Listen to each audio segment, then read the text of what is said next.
मुंशी प्रेमचंद की कुछ कविता की कुछ पंक्तियाँ सुनाता हूँ। कहानी की पंक्तियाँ है। जो कभी एकांत में बैठकर किसी की स्मृति में, किसी के वियोग में शिशक शिशक और बिलख बिलख नहीं रोया, वह जीवन के ऐसे सुख से वंचित है जिस पर सैकड़ों हंसियां नौछावर है। इसी मीठी वेदना का आनंद उसी से पूछो जिन्होंने ये सौभाग्य प्राप्त किया है। मुंशी प्रेमचंद। गौतम बुद्ध के कुछ प्रवचन के अंश सुनाता हूँ।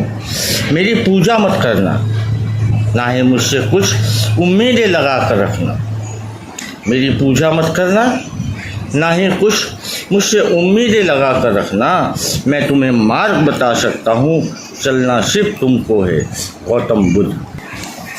और हिंदुस्तान के मशहूर और मारूफ कवि और शायर, जनता की आवाज़ बुलंद करने वाले महान शायर आदम गोंडवी की कुछ पंक्तियाँ आपके सामने पेश करता हूँ। मुलाहिजा फरमाते हैं, जो डहलोजी न कर पाया वो ये काम कर देंगे, जो डलहोजी न कर पाया वो ये हुक्काम कर देंगे।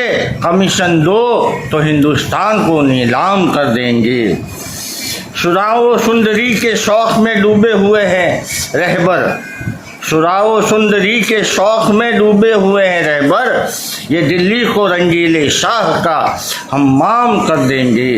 ये वंदे मातरम का गीत गाते हैं सुबह उठकर, मगर बाजार में चीज़ों का दुगना दाम कर देंगे। सदन में घूस देकर बच गई कुर्सी तो देखोगे, ये अगली योजना में घूसखोरी आम कर देंगे। आज से कोई आए तो लगता है कि तुम हो,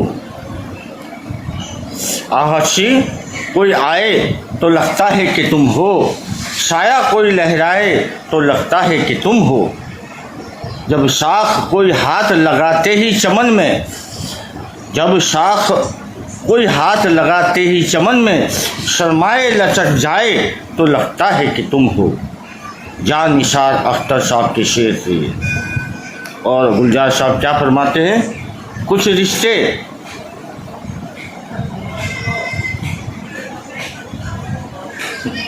रिश्ते टूटा नहीं करते, बस धीरे धीरे खामोश हो जाते हैं। लोग बदलते नहीं जनाब, बस ज़रूरतें बदल जाती हैं। जो अपना था कभी दिल के बहुत पास, वही आज याद बनकर रह जाते हैं। गुलजार साहब। सुशीला गुप्ता साहिबा फरमाती है, मेरा दुपट्टा किसी की मिल्कियत नहीं है, मेरा दुपट्टा किसी की मिल्कियत नहीं है, उस पर किसी का हक नहीं है। मेरा दुपट्टा मेरे शरीर पर है, क्या आपके लिए इतना काफ़ी नहीं है?